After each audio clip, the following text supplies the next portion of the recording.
Hey, what's up, everybody? I'm trying to show everybody how I make my briquettes with my paper pulp.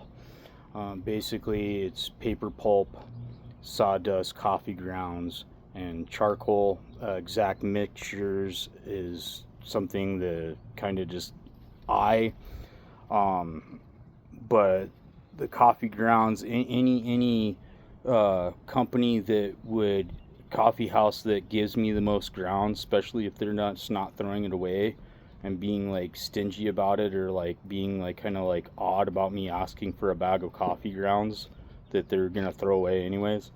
So that's what I'll make into my pulp mixture, which you can see here is just it's all mixed up. I bought a hogger from Harbor Freight. It's just like a tool that you put to a screw gun, and that helps mix it up. As far as the paper, usually I get donations from my neighbors and friends and stuff.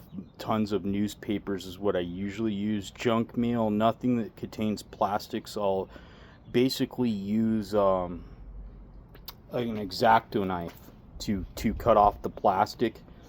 Sometimes they are in there, and I'll just kind of remove them and throw them off to the side or use them for my own purposes.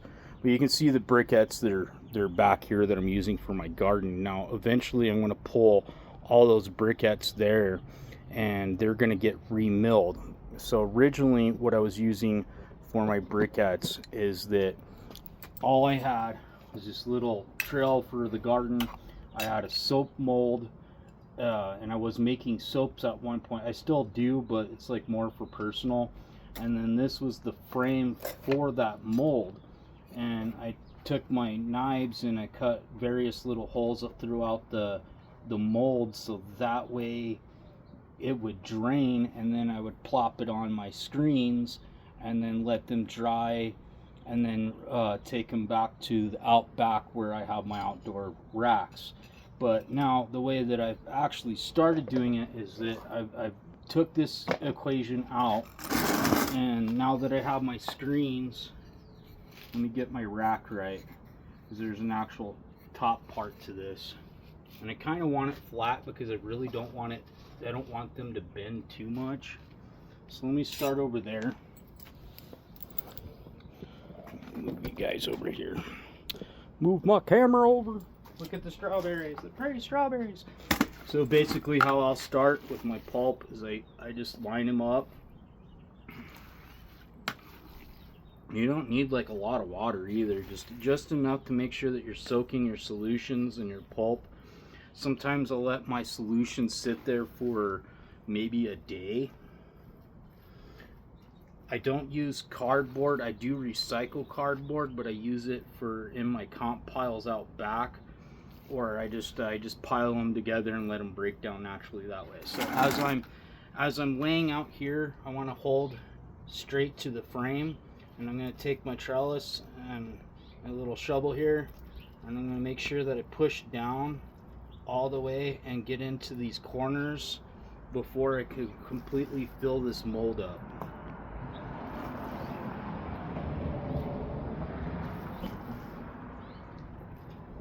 Okay, and that's to help press it down, because I don't have an actual press, so I have to use this shovel to press it down to release some of that water. But I don't want to be pressing these too hard anyways, because the wet will stick to the wood.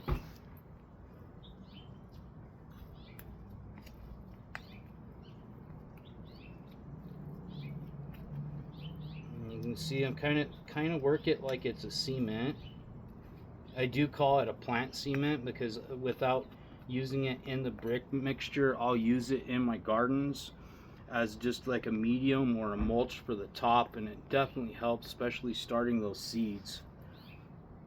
So again, I can come in here and anywhere that's gonna have those extra little spaces, maybe even in the corners, and put a little goops there. It's okay if I'm losing stuff. Usually I'm more precise about it, but I don't want to be taking all day explaining what I'm doing, and actually just do it so that way everybody can see how I was doing it. Now, sometimes I can look at like the moisture content, like when I'm going like this, and I can tell by the shimmer like how much moisture is in my mixture and how compressed it is. And I could just let it sit there in the frame, but I want to remove it from the mold frame so I can continue to make briquettes. So what I'm going to do is I'm slightly shaking it and moving it up slowly and evenly. And once it releases, I'm going to place it right next to it, but maybe like just enough to make an air gap there. And I'm going to continue with the next mold until I get my tray. And then I'll leave them out like this for like maybe 2 days, 3 days, depending on how hot and how dry it is, because we do get a dry humidity and we're in New Mexico. But this is how I've been doing my briquettes, and they come out a pretty good size. Let me go get one of the dry ones. Hold on.